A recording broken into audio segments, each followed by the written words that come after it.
What's up, everybody? David from Flash by VCycleNet, working on one of the last two systems that I'm going to be doing full testing and tune development for on the ZX4RR, and this one is the Spark. It weighed in on my highly calibrated bathroom scale at about 9.5 pounds. When here that it actually marked the tubes, which one they go to. Lost because it didn't come with any instructions, but it looks very similar to half of them that I've installed. This should install right at the stock exhaust point, like the Graves low mount or some of the other ones, and then just bolts up at the header. I got this new thing I've been doing that I like. I assemble it fully on my table, and it fit very well. Looking through the collectors, everything, the welds are very nice. It fit really tight. So one of the things I like to do, sounds silly, but I take a little like dish soap and I lubricate all of the joints with it, and it just kind of helps everything slip together. I would definitely recommend doing it this way. This piece right here kind of slips off real easy, but so the rest of it, this from here back, I will install all as one piece since it's all together, and I've found that makes really, it's kind of nice because your hands are clean and stuff. Surprised it's a stainless system. Some of the Spark stuff I've gotten in the past has been titanium, but this is stainless. Good quality looking quality stainless though. The hardware, nice looking springs, not much there. They did give you another system that comes with a bracket to remove the passenger peg, which is kind of nice. So overall, good looking system. The canister's a little big, but I've seen pictures of it. It does seem to suit the bike well. We have two O2 bungs. We got a wide band here and a narrow band there on the back side. And it provided a bung for the narrow band and an adapter to make the wide band work as a narrow band, but no bung, true bung for the wide band.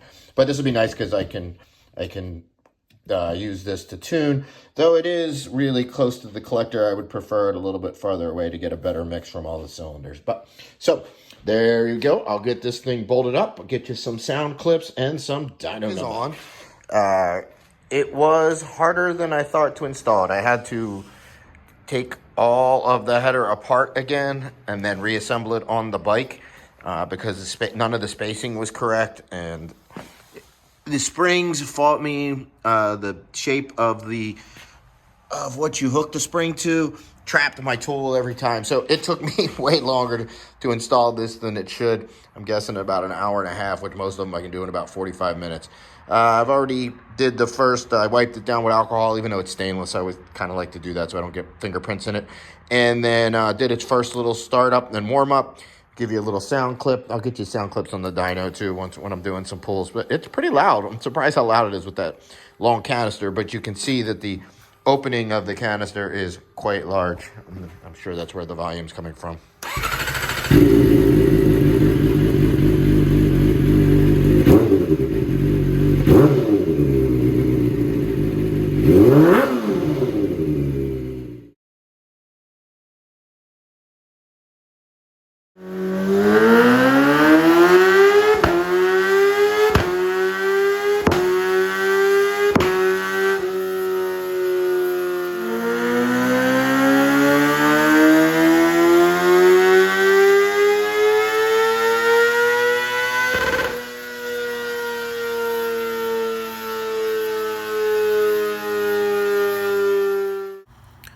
Sound level readings, I got 75 decibels at idle, greater than 130 during the run. And this first dyno runs we'll look at is compared to stock. This is not on the same day. This is from my original stock bike testing. And you can see massive gains from basically 4,000 RPMs up. The pipe runs really well, no flat spots, really a nice crisp and response with it with the tune. Overall, I'm really happy with the exhaust. Price point on this exhaust is $1,350 right now is what it's selling for at the distributor. I do have two systems here. I have one that is completely brand new and open that if somebody's interested, and I'll do for $1,300 and shipped. And if you wanted to add the flash on it, I'll discount the flash by $25 to make it $275.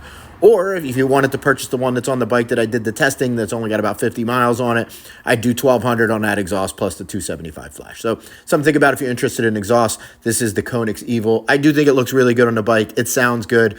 I think it's a viable option for for those. So now let's compare it to the benchmark. Let's compare it to the Graves. So as per my usual, when I was done testing the Spark today, I unmounted it. I mounted the Graves low mount with that flash, and I ran them back to back. And you can see the overall the Graves makes more power. We have some areas below like 8 gram where the Spark's a little better, and then they kind of haul back and forth until up at the very top that the Graves has an advantage. And what are we talking? A horsepower and a half, which, on a 70 horsepower bike, 73 horsepower bike, that is something. But value-wise, compared to the Graves, not a bad buy with the Spark. And looks-wise, if it suits your fancy, it is pretty unique looking and pretty good looking. So just like to give you guys the information so we can compare them back to back on the same day so they are comparable. So thanks guys for watching. Remember to hit that subscribe and like button for more motorcycle related content. I got the Arrow titanium system here, and that's going to be the next and probably last one I'm going to test before I turn my bench into a track whore. So yeah, man, thanks for watching guys. Take care.